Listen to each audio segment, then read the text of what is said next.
The original clock sat at what is now 4th and Broadway from 1899 till about 1930. Then So it was right 4th and Broadway, not Yeah. 6th with the fire station. yeah, it's 4th and Broadway, Okay. way back in the day, and then that was torn down in 1930, and I think the clock moved around in different places for a while, and then it ended up in, I think it was a U.S. Bank Tower Yep. there on First Avenue Yep. for a while, and then at the Civic Center. And one of our local history buffs, God bless him, he passed away, Alan Calavano, donated $100,000 if we match it to Wow. putting the clock. So that's who it was, Yeah. because we never knew. Yeah. It's an anonymous donor. Yeah, well, Let's- he was just those that knew him knew how heavily involved he was in the history of Rochester, and he was passionate about this project. And but the condition was it had to be at the downtown fire station. So we have until December 31st of next year to match that. We're in rough fire chief math and architect estimates, it's about a $300,000 project, and give or take some. So we've So a third of that has been covered by Right. Ellen if it's matched. right, and we're generating some interest already. The Rochester Area Foundation is spearheading this project with us, and just a tremendous help with their expertise.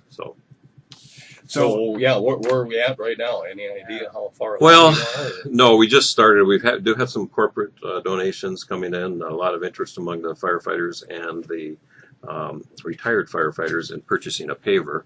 Oh yeah. And this will be very similar to the Veterans Memorial, where you can purchase a paver for $350. It's 20 inches by 8 inches, and there's a limit on the characters, of course. And folks can have those engraved. We'll try to get a big order together, and they'll be engraved over the winter, which is a bit slower time for this firm that's doing the work, and we can get a better price that way. So for those that don't remember, or maybe they're new in town, the clock tower is it's a big Seth Thomas, Yes. big old adgun. Yep. And a little temperamental sometimes, I think, when it was over at the Civic Center in terms of getting it to keep proper time. Although we've worked with Jerry Vettel out of Pine Island, and he's and with our architect, and I think there's some ways to. I think we had too many bends and curves in the pendulum setup, and I think we can simplify that and make it run a little more accurately. All right. So how can people donate or participate in the fundraising effort? Well, you can stop by any fire station and pick up a brochure, and or you can also stop by the Rochester Area Foundation. You have a couple of options. You can purchase a paver for $350, and there's a limit on the number of characters, and you can have it inscribed with your name, like some name, some of the firefighters are going to maybe put their name and rank and their years of service on it. So there's lots of options. We're also looking for corporate donors of $1,000 or more.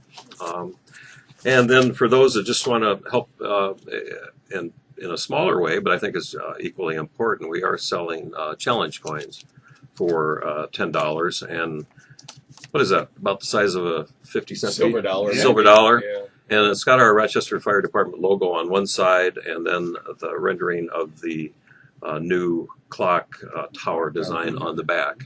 So. All right, so you can get those where at fire stations? We have individuals at every fire station, fire administration. We'll have some at the Rochester Area Foundation later today.